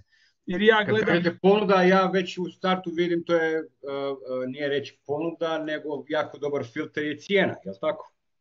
Pa, cijena, ali i šta nudimo zapravo za tu cijenu? Sad ću reći jedan primjer, nije turistički sektor u smislu smještaja, nego je u principu ugostiteljstvo u pitanju. Ima jedan restoran tu blizu mene, godinama, desetljećima radi, odličan restoran, neću naravno nikako reklamirati ni imenovati, ali kada se gleda cijena menija, cijena hrane, cijena obroka, ona je zapravo 20-30% skuplja nego recimo slični restorani u okruženju ili u gradu Zagrebu. Međutim, kada dođete tamo jesti, ta porcija koju dobijete je za 30-40% i veća u odnosu na ostale. Ali u čemu je kvaka? Kvaka je u tome da je cijena zapravo filter gostiju. Dakle, oni koji su možda spremni platiti malo više, neće doći svatko unutra, pod navodnicima ću reći kao klošar s ceste, znači nemojte me krivo shvatiti, ali se ne odabire izravno, nego on je cijenom rekao da, dobit ćeš kod mene i tekako dobru porciju i tekako ćeš se dobro najesti, ali ćeš u startu platiti više. I to je nekakav filter koji je postavljen na takav način da dobar dio ljudi neće ni ući. Tako mogu pretpostaviti da je kod vas, gospodine Miličiću, sigurno kod vas jer ste vi rezort od 5 zvjezdica, dakle vama je filter postavljen na Iber, ali gospodine Cvjetićanu, to je nekakav prvi korak. Znači neće svatko doći, svatko ne može priuštiti. Ja bih vam sad rekao, vi ste rekli platit ćete 30% više, dobit ćete 30% više. Ne, ja bih vam rekao da je pravi filter, platit ćete 50% više, ali ćete dobiti 50% manju porciju, ali od zdravih lokalnih namirnica. Pa sad, gledajte, to je dobar filter, ali meni ste odmah u dobrim restoranima da dobijete jako veliki tanjura, relativno malo na tanjuru sa puno sljedova i tako dalje. Ja mislim da je to tek pravi filter svega. Dobro, vaši filtri su prilično zanimljivi. Gospodine Miličiću, ako se možete malo nadovezati, dakle, luksuz je luksuz, to je činjenica, cijena je cijena, opet na toj razini možemo filtrirati količinu gosti. Onda ćemo pitati na kraju gospođu Lepur kakva je ona kao gost, je li ona održiva, neodrživa i kakvi su njoj filteri, jer činjenica je da smo svi ovdje koji se nalazimo, svih nas 40-37 trenutno, da smo mi svi gosti, potencijalni gosti, svim vašim smještajima. Eko gospodin Capek, ja sam vjerujem blizu vas jer ja živim na Vrbiku, tako da centar grada mi je pješke, ali potencijalno smo svi vaši smo gosti. Da, pa dobro pitanje, negdje sam pročitao da nekih 80% gostiju su spremni izdvojiti višu svotu novaca, ko što ste vi dali primjer vašeg restorana u susjedstvu, a čak 41% gostiju je spremno izdvojiti 30% više od regularne cijene koju bi trebali. Kod nas u Maslina Resortu to je izrazito vidljivo zbog toga što mi smo, što se tiče neke prosječne dnevne cijene smještaja, mislim negdje u vrhuncu u Hrvatskoj, tako da stvarno taj filter, cjenovni filter postoji.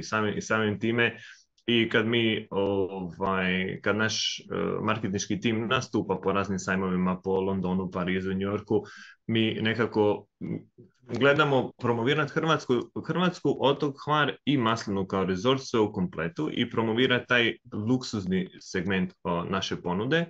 I samim time naravno da se tu stvaraju određeni filteri i određene preference naših putničkih agenata koji preferiraju. Mi, baš sam pričao s kolegicom iz marketinškog tima, oni čim imaju sastanke sa raznim travel agentima, čim mi prezentiramo Maslinu, oni nama odmah kaže aha, imam specifičnog gosta za vas. Znači, ta neka filozofija, taj cjenovni rang, također sukladno time i vuče neku klijentelu koja je, pa rekli bi se, i više osviještena prema samoj održivosti.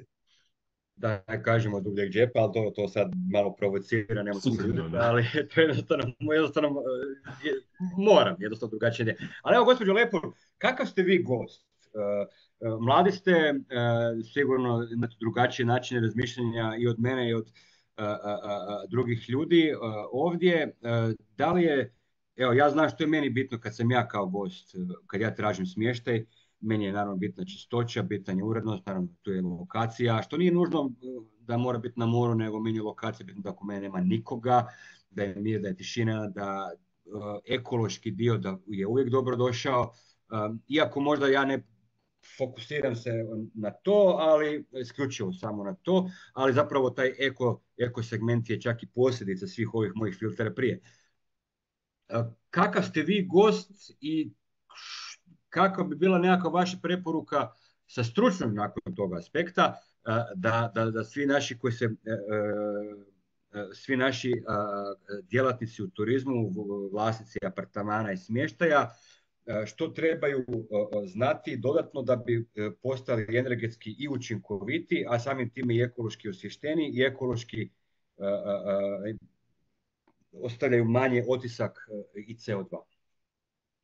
Puno pitanja za vas. Da. Ja ću bit ću iskrena. Kad biram smještaj, pretežno biram hotele iz više razloga. Ja njih je osjećaj sigurnosti, volim znam da je neko uvijek na recepciji, da nisam sama u tom velikom prostoru u novom gradu i slično. Bitna mi je lokacija, naravno čistoća, ocjene drugih gostiju i naravno ako se ponudi održiva opcija u istim parametrima, odabrat ću nju, ali ne tražim isključivo takve objekte. A sad što se tiče mojih preporuka za cijeli turistički sektor, za različite iznajmljivače, hotele i slično, prva stvar je praćenje i analiza potrošnje. To je uvijek prvi korak. Želimo ustvrditi gdje je najveća potrošnja i gdje treba prvo intervenirati. Uz to bilo bi super ako bi se proveo energetski pregled, dobio energetski certifikat koji na svojoj zadnjoj stranici, ako je kvalitetno izražen, ima niz mjera koji objekt treba provesti da bi se poboljšala energetska učinkovitost tog objekta. Naravno, prije bilo kakvog ulaganja u sustave, tehničke sustave u zgradi, u kući, treba smanjiti potrebu za energijom, znači treba provesti energetsku obnovu, to znači bolja izolacija, zamijeniti krovište, zamijeniti stolariju, ako je potrebno naravno. I onda idu ulaganja u bolje uređaje veće energetske učinkovitosti, kao što su dizalice topline, instalacija možda distribuiranih sustava proizvodnje energije, fotonaponski paneli ili solarni kolektori za proizvodnju potrošne tople vode. I onda korak dalje su nekakvi pametni, upravljivi uređaji koji u nekom trenu će biti možda i automatizirani, s obzirom na ponašat će se na način kako mi inače koristimo prostor, znači autonomno će se ponašati na taj način. I naravno ponovno prikupljanje svih podataka o potrošnji za daljnju analizu i optimizaciju potrošnje. Da. Još možda koji savjet? Krenuli ste nije pa sam sad neprisutno. Pa htjela sam samo naglasiti da je bitna edukacija, to je naravno kontinuirani proces, ali je ponekad u apartman dođu ljudi koji nisu bili ni svjesni potrošnje energije, klima uređaja, niti da postoje ti nekakvi pravilniji načini korištenja uređaja. Evo gospodine Capek, možda za kraj, mislim da smo već pri kraju, neka me Paula ispravi ako nismo, mislim da smo već pola jedan je, dakle smo na kraju naše rasprave. Je li možda došlo vrijeme s obzirom da nemamo nekakav certifikat naš eko smještaja, barem ne nekakav službeni ili tako nešto, da li je možda vrijeme da se a imamo jako puno udruženja, raznih udruga, tu je gospodarska komora, tu turistička zajednica od državne razine po ovih lokalnih, da li je možda vrijeme da se takav nekakav certifikat kreira i da se kaže strog način da biste dobili taj certifikat, znači moraš imati te uvjete, dobiješ taj certifikat i svi u Hrvatskoj i u svijetu će znati da zapravo ste vi smještaj koji troši iznimno malo količinu energije i dovoljavate uvjete. To je naš certifikat hrvatski, mi ga koristimo jer mi pratimo potrošnju, kao što je rekla gospođa Lepur, jel? Dakle, ne možete ništa napraviti u svom apartmanu da hoćete ako nemate analizu podataka i kako zapravo nešto trošite, u kojim trenucima i na koji način. Jel? Da li možda nekako sad, a to je sve povezano sve i sa ovom edukacijom, mi odabirom gostiju pod navodnicima, znači cijeli ovaj komplet priče koje smo danas imali prilike slušati i govoriti, da li možda ovo sad nekakav next step u našim okvirima? Moguće to izvesti, potrebno je dosta rada u smislu teško je usporediti sve objekte. Znači da bi se stvorili neki određeni indikatori kako bi se to moglo, jel? Mislim da bi to lakše bilo stvoriti kroz samo nekakav checkbox. Ne da bi se uspoređivali apartmani međusobno, nego samo checkbox u smislu koristiš li ekološki certificirane proizvode. A i to je jako teško jer bi trebalo definirati koji EU labeli znači, bi tu išli kroz to. Da li ste vi kupili danas Froš ili ste kupili Ecover, Domestos ili Charlie, kako to usporediti točno? Znači, kao nekakav checkbox to bi se dalo, Booking kao .com je već uveo da vi imate tamo zaznačiti za svoj apartman da pratite neke određene eko smjernice. To bi, ja sam pisao Airbnb-u prije nekoliko godina, da bi to definitivno bilo lijepo uvesti. Znači da neko može pretražiti objekte po tome da li neko je ekološki manje invazivan, tek toliko da označi neke. Znači, ajmo reći nekakav checkbox, to se da izvesti vrlo brzo. Za Hrvatsku vidim da je možda ja bi prvu stvar koju bi riješio nekakav nautički turizam. Znači vi imate svaki tjedan izmjena gostiju, tisuće i tisuće jedrilica koje se tu iznajmljuje. To se sve pumpa u neke tankove koji se onda ispumpavaju naše more. Nigdje ne postoji pravilo kako se ta jedrilica čisti i što se tamo koristi. Znači da li vi koristite danas Domestos, varikinu sa klorom ili ćete kupiti Ecover sa zaštitnim znakom za kornjače i za more, to vam niko neće uvjetovati. A ipak smo se etablirali za jednu nautički jako atraktivnu zemlju, 1000 otoka i milijun jedrilica. Mislim da to definitivno nešto što bi trebalo napraviti. Ali moramo ići u nekim koracima, jel? Jedan po jedan. Koji bi bio prvi korak? Pa evo ja bih krenuo od jedrilice. Od jedrilice. I napravio bi možda, ako se stvarno neko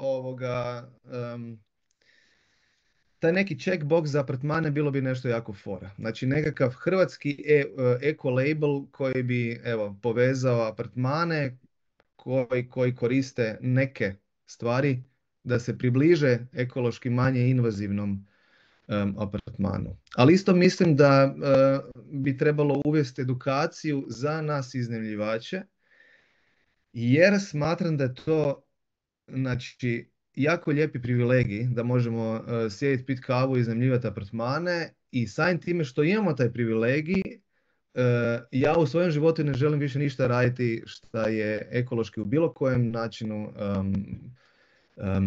invazivnije. Znači biram uvijek nekakav ekološki manje invazivan način rada. I zato mislim da je to moja dužnost kao iznajmljivača da konstantno mijenjam i gledam šta je na tržištu i da gledam da što manje prljam okoliš, jer kažem imam taj prekrasan privilegij da iznajmljujem apartman što nema svatko danas. Jel? Gospodine Cvjetićin, možda evo je zadnja rečenica od vas i onda palicu predam Pauli.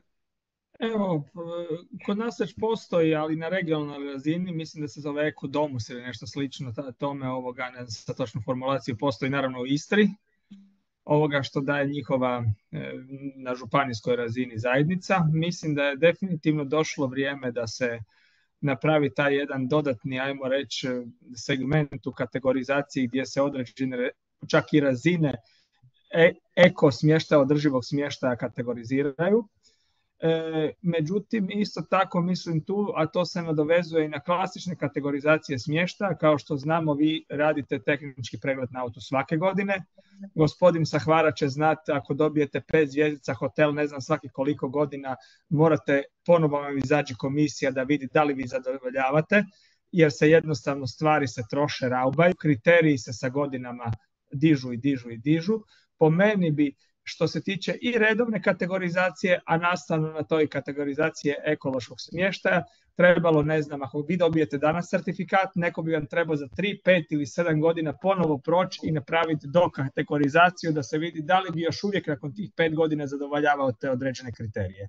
Ali po meni, što se slažem sa gospodinom Capekom, edukacija u tome pogledu svakako. Jer zašto bi neki novi koji bi se željeli upuštati u tu razinu ponude morali, na primjer, ja sam to učio 13 godina koliko se bavim time, postupno sam unapređivao, da mi je imao ko educirati, imao ko reći, sigurno bi neke stvari implementirao i prije. Hvala lijepo, evo Paula, predam palicu tebi, imamo neka pitanja tu u chatu, nekakve molbe, pa eto, molim te, vidi. Lorena, Paula, tu Evo, ste. pitali su mogu li se uključiti. Ja ću pozvati Lorenu da mi kaže jel može. I ako može, da onda poslije toga stavimo naše zadnje pitanje. Lorena, jesi tu? Jesam. Ja bi zapravo prvo da riješimo pitanja i onda se slobodno Anketu, mogu... može. Da, ajmo prvo Možemo ćemo, onda dakle, pustiti pitanje. može, evo ga. Evo.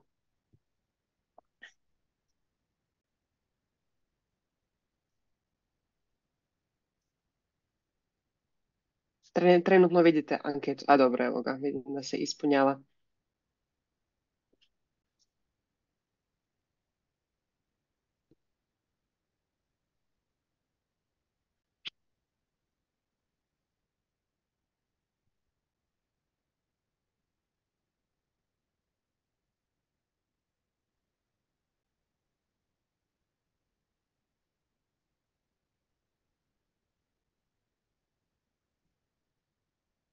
Evo, polako se ispunjava, još ćemo pričekati par trenutaka.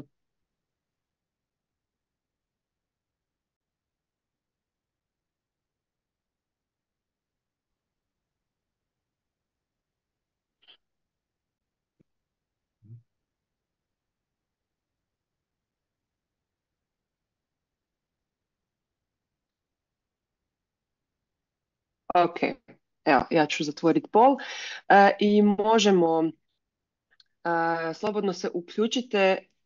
Mislim da vam ja moram mikrofon. Možete podići samo ruku ako bi netko htio nešto se uključiti. Imamo Marinu i Leitmana. Mhm. To ona iz serije Leitman.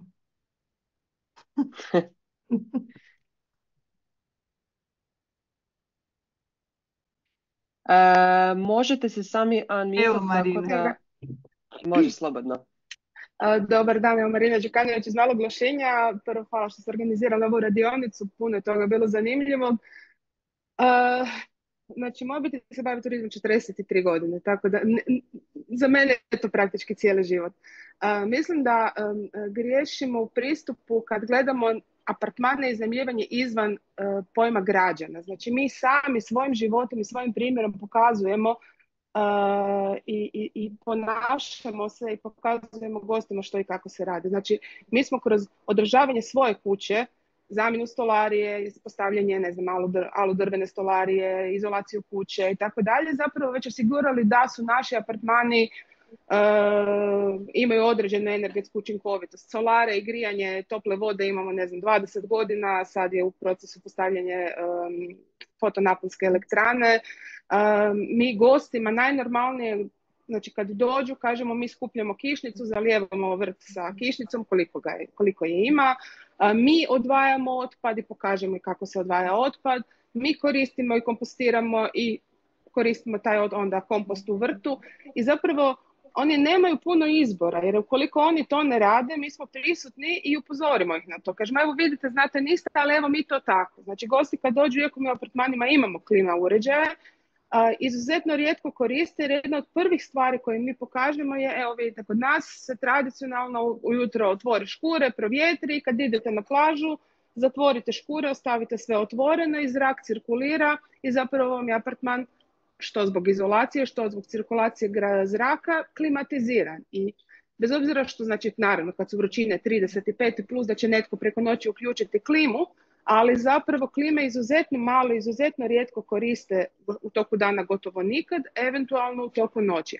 Ako netko ostavi u toku dana klima uređaj, mi ćemo ga upozoriti da to ne radi i vrlo, znači, gotovo nikad se ne dogodi da netko se protivi i kaže aha, mi to plaćamo pa ćemo mi to raditi. Isto tako što se tiče vode, ostavimo im bocu voda, pri dolasku kažemo da je naša voda na otoku izvrsne kakvoće i zapravo jako rijetko ljudi kupuju vodu i donose nekakve velike kanistre, odnosno ako vidimo da neko donese, ponovimo i oni to više ne rade. Tako da svojim ponašanjem i komunikacijom iznajmljivači mogu zapravo itekako utjecati na to kako će se gosti ponašati. Mi kao kuća nemamo nikakav eko certifikat, niti smatram da je potrebno da se sad nešto dodatno certificiravamo i stvaramo komplikacije, nego jednostavno treba ljudima objasniti, educirati ih, ali objasniti da svojim ponašanjem prije svega pokazuju gostima što i kako se trebaju ponašati, jer mi to tako radimo. Druga stvar, a vezana je na ove standarde o kojima ste pričali i na hotele i na ostalo, imamo veliki problem da zapravo iracionalno podižemo standarde i očekivanja gostiju, pa se tako propisuje da za 4 zvjezdice svaki apartman mora imati perilicu suđa i perilicu rublja, što je van pameti. Znači, ako gost ima perilicu rublja, vrlo često će oni doslovce kupaće kostime sa plaže, staviti u veš mašinu i oprati. Ako on perilicu rublja nema, on će te kupaće kostime jednostavno isprati u malo slatke vode i staviti van sušiti. Mi u kući recimo imamo jednu perilicu rublja u zajedničkom korištenju za sva 3 apartmana i nikad nismo imali problema. Ali naši apartmani nikad neće dobiti 4 zvjezdice zbog toga što nije svaki apartman opremljen sa time. Da, kategorizacija je danas malo druga, jedna službena kategorizacija zvijezde, drugo je na kraju ono što se na Bookingu. Tako je, ali znači nama...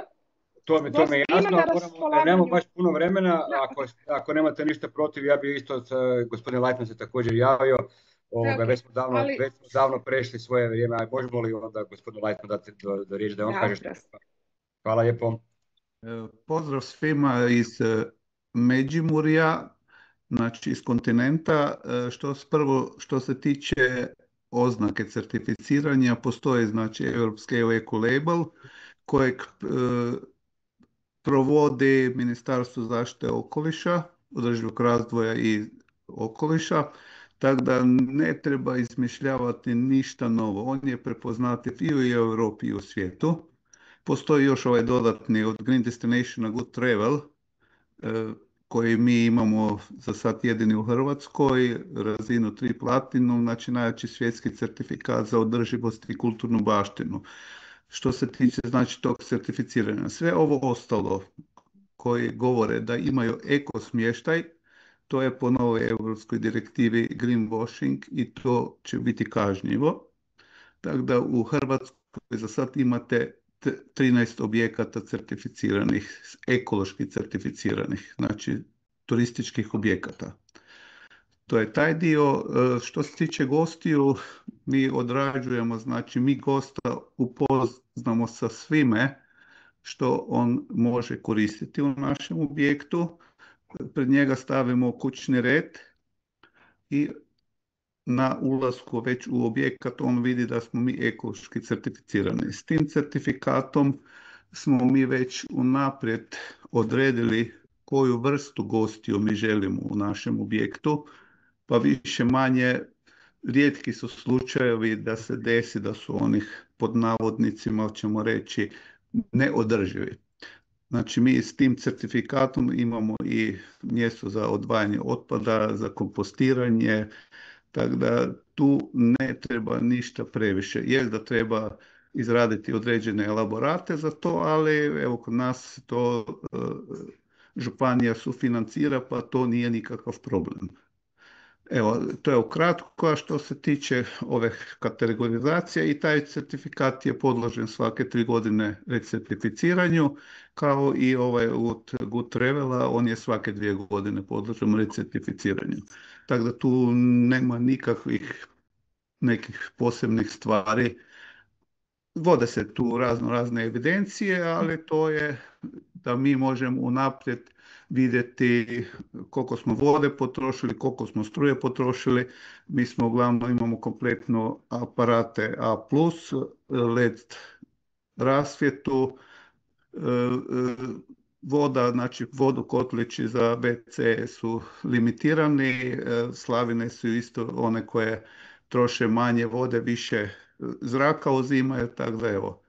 Sva sredstva za čišćenje su EU Eco Label certifikatom. I znači s time smo mi uštedili praktički na troškovima, i pojedina sredstva ta za čišćenje su i jeftinije od ovih klasičnih sredstava za čišćenje. Evo toliko. Hvala lijepo. Hvala vam lijepo svima što ste došli, što ste sudjelovali, što ste slušali. Paula, izvoli, zaključi. Evo, hvala svima što su došli, bilo je super, odlično i sviđa mi se ovakva naša suradnja s gradonačelnika i Pokreta otoka i mislim da ćemo još puno dobrih tema obraditi. Hvala svim našim gostima na svim pitanjima i komentarima. Zapratite naše web stranice i društvene mreže i od Pokreta otoka i od gradonačelnika jer stvarno možete jako, jako puno dobrih informacija tamo naći. Ono što je najbitnije, što sam i na početku rekla, sve izmjene zakona, pravilnika i slično koje vama idu bilo na štetu, bilo u korist, mi ćemo ih sigurno obraditi, pronaći i objaviti na svojim stranicama, tako da ne morate tražiti na milion drugih portala, ministarstava, županija, gradova i slično. Imat ćete sve na jednom mjestu. Hvala Tin, hvala cijelom timu. Želim vam svima ugodan dan i vidimo se na nekom drugom događaju.